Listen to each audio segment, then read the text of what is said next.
रायगड महाराष्ट्रासह देश विदेशातील ताज्या बातम्या पाहण्यासाठी मॅक्स इंडिया लाईव्ह चॅनलला सबस्क्राईब करा आणि बेल आयकॉन दाबायला विसरू नका.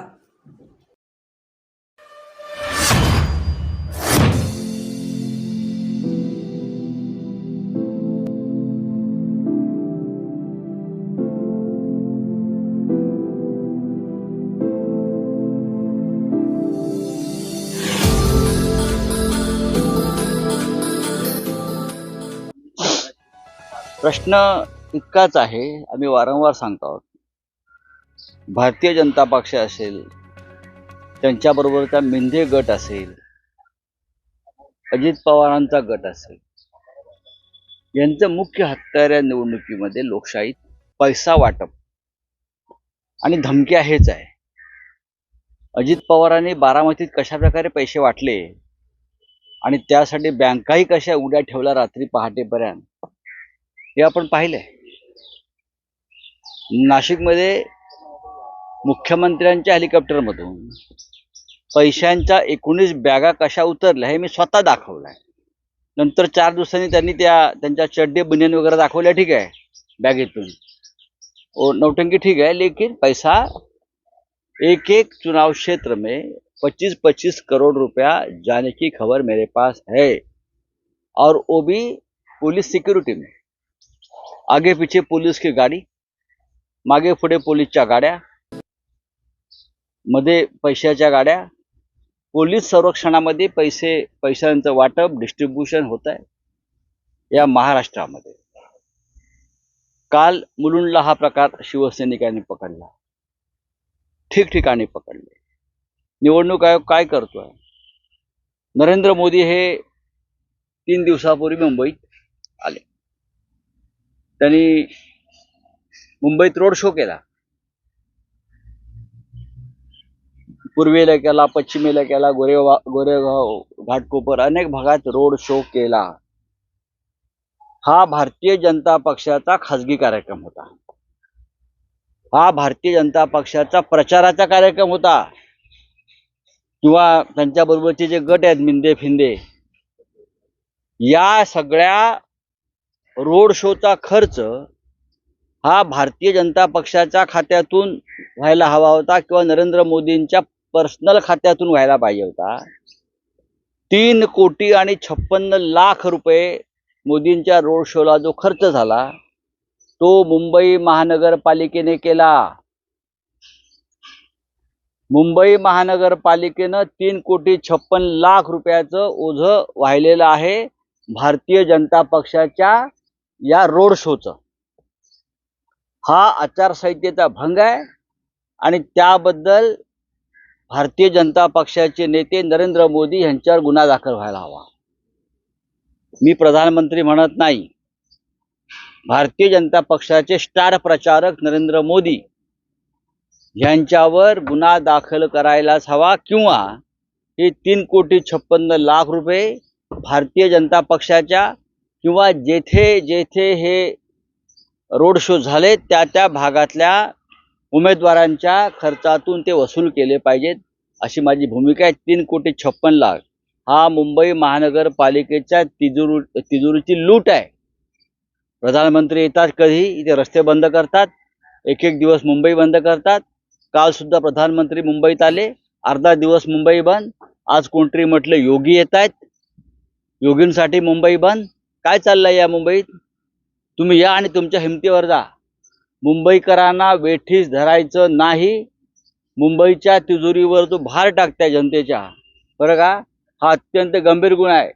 3,56,00,000 रुपये मोदींच्या रोड शोचे यांच्याकडून ताबडतोब वसूल केले पाहिजेत, आणि त्या संदर्भात काय कारवाई झाली हे निवडणूक आयोगानं मुंबई महानगरपालिकेच्या आयुक्तांनी ताबडतोब जनतेसमोर आणायला हवं आहे. देवेंद्र फडणवीस देखील आलेले आहेत. आम्ही त्या ऑफिसमध्ये येऊन बसलो. कुठे? कारण ते चोरांचे सरदार आहेत ना.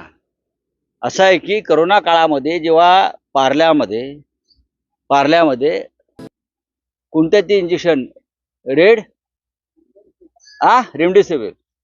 रेमडेसिवीरचा एक बेकायदेशीर साठा पकडला पार्ल्यात. काळ्या बाजारातून आणलेला आणि काळा बाजार करण्यासाठी तो जेव्हा पोलिसांनी पकडला तेव्हाही देवेंद्र फडणवीस पोलीस स्टेशनला जाऊन हंगामा करतच होते. जेथे जेथे चोरीचा माल, जेथे जेथे हपापाचा माल, तेथे तेथे देवेंद्र फडणवीस आणि त्यांचे लोक. मिहीर कोटेचाचे पैसे पकडले बरं का, हा आचारसंहितेचा भंग आहे. पैसे वाटप करून तुम्ही इथे दबाव आणताय, दादागिरी करताय. डेप्युटी सीएम गृहमंत्री चोरीच्या मालाला संरक्षण द्यायला या भागामध्ये येतो. विरोधी पक्षनेते असताना ते करोनाचे औषध, काळा बाजार लोकांना मिळत नाही आणि तरी सुद्धा कुठून तरी आणून ते विकत होते हे लोक आपापल्या लोकांना. तिथेही हे महाशय पोहोचले. जेथे जेथे चोरीचा माल, दरोड्याचा माल, तेथे तेथे फडणवीस. जेथे जेथे 40 आमदारांचं 50 खोकी 100 खोकी, तेथे तेथे देवेंद्र फडणवीस हे चोरांचे सरदार आहेत. हे स्पष्ट दिसत आहे. सर, राज ठाकरे आज रोड शो पण करता है, लगातार कई बार इस तरह की घटना हुई है जहां देखिए भारतीय जनता पार्टी, ये शिंदे वाला गट, अजित पवार वाला गट, उनकी असली ताकत जनता का समर्थन नहीं है या पार्टी की ताकत नहीं है. बेहिसाबी तरीके से, धुआंधार तरीके से पैसा देना, लोगों को, मतदारों को प्रभावित करना, यही है. चाहे बारामती हो, चाहे पुणे हो, चाहे नासिक, चाहे मुंबई, हर जगह पे ये लोग 25-25 करोड़ लेकर एक एक चुनाव क्षेत्र में बांट रहे हैं. और पुलिस सिक्योरिटी, पुलिस संरक्षण में पुलिस का इस्तेमाल इस प्रकार से इस महाराष्ट्र में देवेंद्र फडणवीस, अजित पवार और एकनाथ शिंदे कर रहे हैं. कल मिहिर कोटेचा के यहाँ पैसा पकड़ा गया, पैसा बांट रहे थे और वहां पहुंचे कौन? देवेंद्र फडणवीस. जहां चोरी का माल है, जहां चोरी का माल पकड़ा जाता है, वहां देवेंद्र फडणवीस सबसे पहले उस चोरी के माल को प्रोटेक्शन देने के लिए पहुंच जाते हैं. चाहे वो पार्ला में कोविड काल में रेमडेसिविर का जो बहुत बड़ा इलीगल स्टॉक पकड़ा गया था, करोड़ों रुपए का, जनता को नहीं मिल रहा है दवा, और ये लोगों ने ब्लैक मार्केट से खरीद कर लोगों को बेच दिया, वहां भी सबसे पहले leader of opposition Devendra Fadnavis. चोरी का माल फडणवीस पहुंच गए. मिहिर कोटेचा के यहाँ चोरी का माल फडणवीस पहुंच गए. ये चोरों के सरदार है ये सब लोग. नासिक में हमने वीडियो दिखाया, लगभग 20 बड़ी बड़ी थैली बैग में पैसे बोरिया भरकर नासिक में उतर रहे थे. वहां भी फडणवीस का प्रोटेक्शन है. क्या करी आचार संहिता, कोड ऑफ कंडक्ट, चुनाव आयोग कहाँ है? नरेंद्र मोदी जी यहाँ प्रचार के लिए आए, रोड शो किया. लगभग 3.5 करोड़ रुपए का जो खर्चा है वो बीएमसी ने उठाया, एक पार्टी का 3.5 करोड़ को चुना लगाया ये लोगों ने मुंबई में आकर, जनता के तिजोरी पर भार दिया, लूट लिया. या उनके अकाउंट से वो पैसा जाना चाहिए. और मैं जानना चाहता हूँ मुंबई के बीएमसी कमिश्नर से, ये 3 करोड़ 56 लाख जो मोदी के प्रचार दौरा रोड शो के ऊपर खर्चा हुआ है बीजेपी के लिए, वो कहाँ से जा रहा है? ये मेरा सवाल है उनसे. सर, आपने कमेंट भी किया है इलेक्शन कमीशन को लेकर, लगातार इस तरीके की जो घटना है. इलेक्शन कमीशन ये गुलाम बन गया है बीजेपी का, खास करके मोदी और शाह का. 4 जून के बाद उनको देख लेंगे हम. चलिए, थैंक यू.